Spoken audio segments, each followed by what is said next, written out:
Smoking,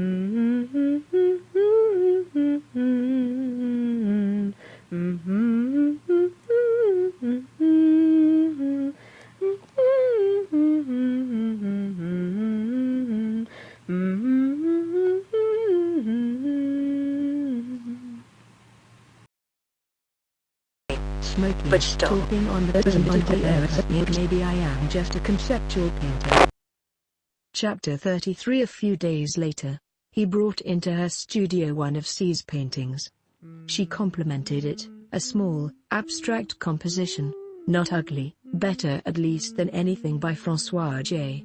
He, on the contrary, thought it was one of the most mediocre things he'd ever seen, which was worse than saying that it was just plainly bad painting. To be mediocre was to be unworthy of acknowledgement. He's harsher than her when it comes to art. But since he's also clear-headed, especially when he's not sober, she always comes around to his opinion. She had to admit that what jumped out first in C's painting was its pleasantly stylish derivative qualities, not bold blunders of genius.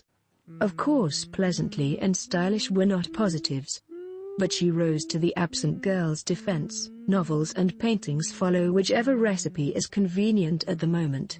In any case, there's something to be said for cleverly using the clichés of one's time, but not in C's case, he said. C is unconscious. In the world she was brought up in, a girl paints if she doesn't feel like writing.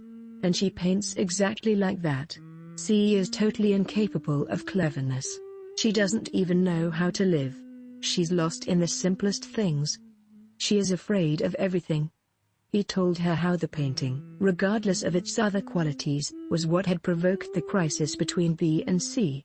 It went like this: C was staying with B because of the toxic atmosphere between François J and M at her own apartment. B loved this painting. B immediately insisted that C either keep it or give it to her instead.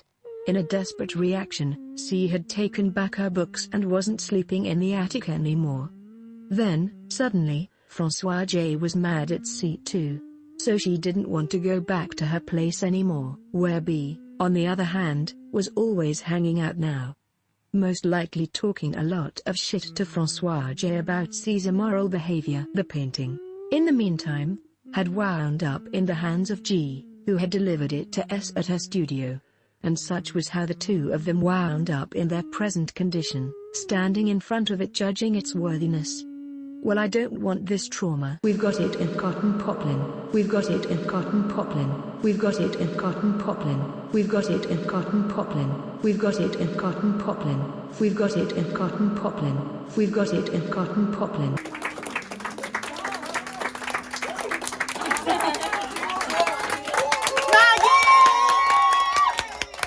Mm.